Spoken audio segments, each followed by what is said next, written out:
చాతబడి చేసింది, అది చెప్పింది ఒప్పుకుంటున్నా. చాతబడి చేసింది, అది చెప్పింది ఒప్పుకుంటున్నా. నువ్వు చాతబడి ఫేక్ అయినప్పుడు నువ్వు కూడా ఫేకే కదా.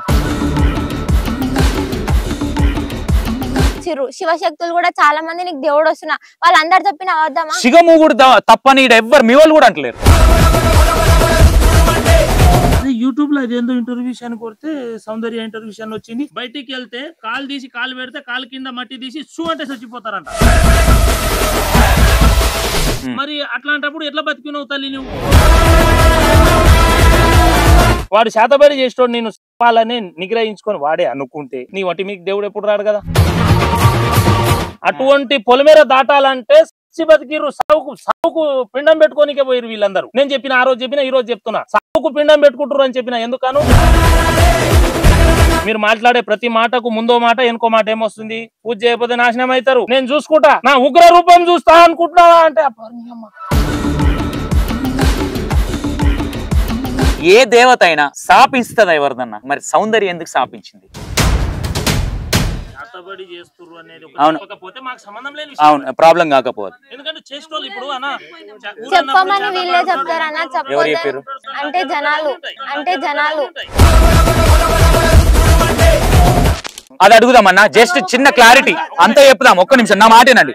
ఆమె జస్ట్ మా ఛానల్ వల్ల ఎఫెక్ట్ అయిందంటే మా ఛానల్ వల్ల ఎఫెక్ట్ కాదు, ఇక్కడ ఆల్రెడీ నువ్వు ఇచ్చే ఇంటర్వ్యూల వల్ల ఎఫెక్ట్ అయింది మీ వాళ్ళకి అందరికి. ఎఫెక్ట్ అయింది, దాన్ని డిక్లరేషన్ చేయడానికి మాత్రమే మేము ఉన్నాం ఇక్కడ. ఒప్పుకుంటున్నా అన్న, చాతబడి చేసింది, అది చెప్పింది ఒప్పుకుంటున్నా. బట్ నేను ఫేక్ అని ఒప్పుకోవట్లేదు. నువ్వు చాతబడి ఫేక్ అయినప్పుడు నువ్వు కూడా ఫేకే కదా. అలా ఎలా అవుతుంది అన్న? సరే, నువ్వు తల్లివే కదా, ఆయన మనసులో ఏమని చెప్పు. అలా ఎలా? నాకు ఇప్పుడు దేవుడు రావట్లేదు. ఇంతకుముందు చెప్పి నేను అబద్ధలేగా తల్లి. అలా ఎలా అనుకుంటారు అన్న? దేవుడిని అడగాలి కదా. పొగేయమంటావా? మళ్ళీ నిమ్మకాయలు తేవాలా? సిగం ఊగుతావా? అబద్ధాలు అయితే ఆడతలే.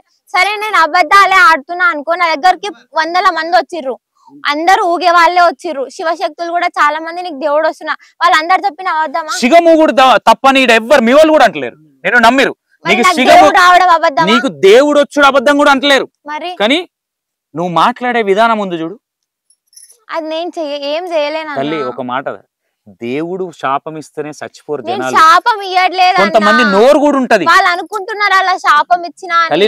డైరెక్ట్ గా వీళ్ళే అంటారు. నువ్వు ఒక పాయింట్, ఇప్పుడు ఇంత దూరం వచ్చిన దేవుడు 14-15 పొలిమేరలు దాటి వచ్చిరని అన్నారు.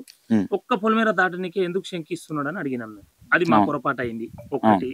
రెండవది ఏం అడిగినామంటే, యూట్యూబ్ లో పెట్టుకోండి, జాతర చేయండి, ఓ హీరోయిన్ హీరోలు కాండి, మన తండకు పేరు వస్తుంది, మంచి పేరు రావాలి, మంచి పేరు కోసం పాటుపడాలి.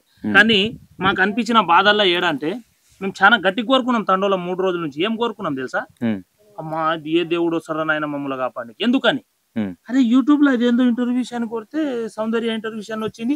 బయటికి వెళ్తే కాలు తీసి కాలు పెడితే కాలు కింద మట్టి తీసి షూ అంటే చచ్చిపోతారంట అని అమ్మాయి చెప్పింది ఒక యూట్యూబ్ లా. మరి అట్లాంటప్పుడు ఎట్లా బతికినవు తల్లి నువ్వు? నాకు కూడా పిల్లలు ఉన్నారు, నీ వయసు పాప నాకుంది, నాకు కూడా భయం అవుతుంది బయటికి వెళ్ళాలంటే. ఇప్పుడు కాళ్ళు తీసి కాళ్ళు పెడితే కాళ్ళు కింద మట్టి కోసం చూస్తురు అన్నావు, అది మా తాత కాను చెప్పుకుంటూ వస్తారు. మరి ఎవరు మట్టి ఎవరు తీసిరు ఎవరు చచ్చిపోయారో నాకు తెలియదు. అయితే వాడు శాతబడి చేసేటోడు నేను వాళ్ళని నిగ్రహించుకొని వాడే అనుకుంటే నీ వంటి మీకు దేవుడు ఎప్పుడు రాడు కదా. రానప్పుడు నువ్వైతే ఖాళీగా దొరుకుతావు కదా ఆ శక్తికి, అప్పుడు వాడు నమ్మలేస్తుండే కదా. నువ్వు ఇంకొక పొరపాటు, 1 గంటకు లేచి నేను వస్తుంటా అని చెప్తున్నావు. అస్సలైంది అది దొరికింది మాకు పాయింట్. ఏంది 1 గంటకి ఏ దేవుడు నడుస్తాడు? ఎవరు? కోట మైసమ్మ తండకెళ్ళి ముంగలికి ఆ మైసమ్మ దగ్గరికి పోయి వస్తుందని మా తాతలు చెప్తే విన్నాం మేము. అప్పుడు ఇడ మనం కూర్చున్నాం. ఇప్పుడు వీడికి రానికే చుట్టుపడేది, అన్ని చెట్లు ఉండేది. పొలిమేర ఇది మామూలు పొలిమేర కాదు, పెద్ద పొలిమేర అంటారు. మా తాత ఉండే దేవజనాయక్ అని, ఎంత పెద్ద దయ్యం పట్టినా గానీ ఒకటే తందంతే ఆ శివారి రాయి ఉంది ఆడ. మనిషి రాయికి తలిగేది, ఈయన రాయి మీద పెట్టేది, నెత్తి గుద్ది ఇంటికి తోలుకపోయేది. జ్వరం లేదు, ట్రీట్మెంట్ లేదు, ఒకటే సెటిల్మెంట్. అటువంటి ట్రీట్మెంట్ చేసిన మా తాత. అటువంటి చెట్లు ఉండే. అటువంటి పొలిమేర దాటాలంటే సచ్చి బతికిరు. సావుకు పిండం పెట్టుకోనికే పోయిరు వీళ్ళందరూ. నేను చెప్పిన ఆ రోజు చెప్పిన, ఈ రోజు చెప్తున్నా, సావుకు పిండం పెట్టుకుంటారు అని చెప్పిన. ఎందుకను? పొలిమేర దాటుతున్నారు, గంట సేపు ఆగినాయి ఆడ బోనాలు. పొలిమేర దాటుతున్నారు, కోట మైసమ్మ దగ్గరికి పోయినాయి బోనాలు. ఎందుకు పోతాయి? నువ్వు దేవుడు గుడి కట్టినప్పుడు నీ గుడి కాడికి వచ్చేసేయాలి బోనాలు మొత్తం. పక్క దేవుని దగ్గరికి ఎందుకు పోతాయి? కోట మైసమ్మ పండుకున్నామని ఎందుకు లేపేసిరు మీరు? ఇప్పుడు నిన్ను చేతబడి చేసి చంపాలనుకున్నాడు, వాడు ఎటు పోయిండు? వాని పట్టుకరా, వాని నిజం చేద్దాం, వాని శుద్ధి చేద్దాం, వాని మరిపిస్తాం. మీకు దేవుడు వస్తే రాని, మేము తప్పు పట్టలేం, రాని, మీ బతుకుదేరు, మీ దేవుడు మమ్మల్ని చల్లగా చూస్తే మంచిది అనుకుంటాం. కానీ మమ్మల్ని ఇబ్బంది పెట్టొద్దు, మమ్మల్ని భయప్రాంతులు చేయొద్దు. మీరు మాట్లాడే ప్రతి మాటకు ముందో మాట వెనుకో మాట ఏమొస్తుంది, పూజ చేయకపోతే నాశనం అవుతారు, నేను చూసుకుంటా, నా ఉగ్ర రూపం చూస్తా అనుకుంటున్నావా అంటే ఏం చేస్తుందో ఏమో. ఫస్ట్ వచ్చి అన్నారు అయితే ఒప్పుకోవాలి కదా, తెలుసో తెలియక నోరు జారినా అని ఒప్పుకోవాలి కదా.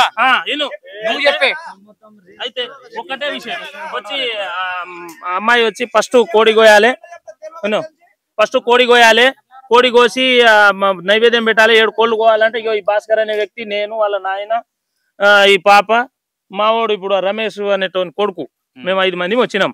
వచ్చి కోడి కోసినాం. ఏదో ఈగలు వచ్చినాయి బాగా. నేను నమ్మినానా దేవుడు అమ్మవారు ఉందని నేను నమ్మిన దాంట్లో మొదటి వ్యక్తిని.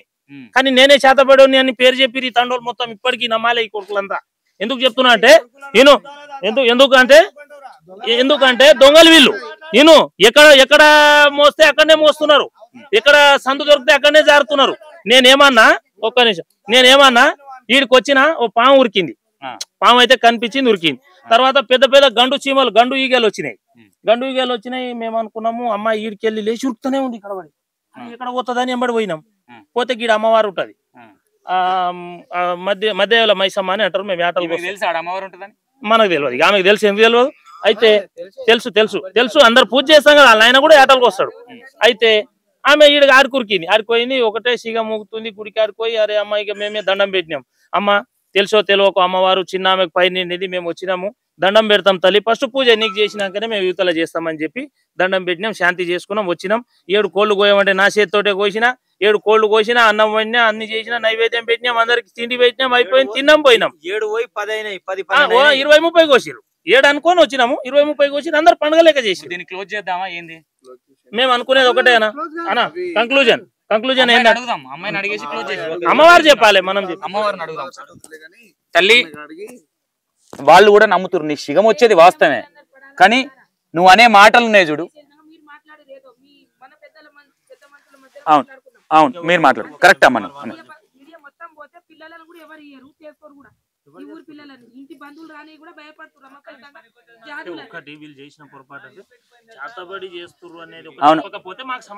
అవును ప్రాబ్లం కాకపోతే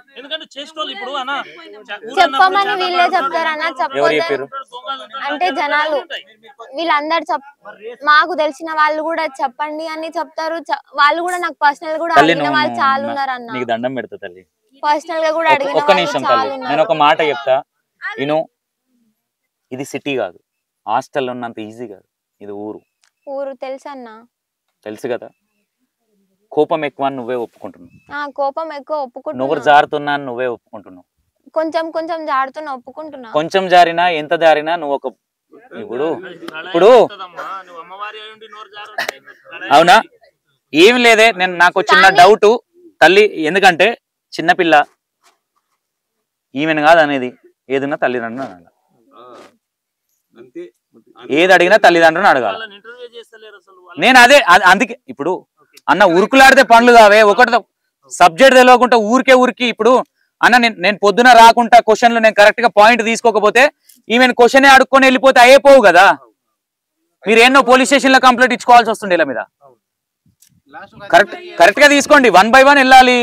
వాళ్ళు ఏమనుకుంటారు తెలియాలి కదా. ఇక్కడ ఏం తెలియకుండా ఊరికే ఉరకాలంటే ఉరకలేం కదనే.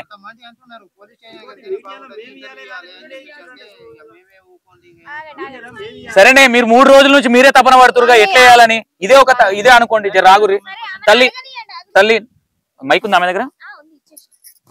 సౌందర్య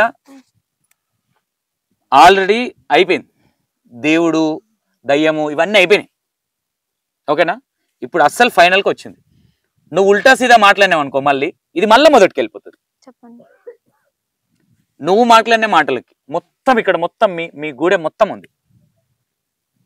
నువ్వు చేసిన తప్పు లేదు, నువ్వే ఒప్పుకో, మేము అడగం. ఏ తప్పు చేయలే, ఒక్క తప్పు కూడా లేదనేది లేదు. తప్పు ఇప్పుడు వాళ్ళు నోరు జారిరు అంటున్నది కదా, నాకు తెలిసి తెలియక అయితే జారుండొచ్చు, కానీ వాళ్ళు ఏదో నాశనం అయిపోవాలని అయితే నేను అనలేదు. నాశనం అయిపోతారు ఉన్నాయంట ఎవిడెన్స్ ఉన్నాయంట వాళ్ళ దగ్గర.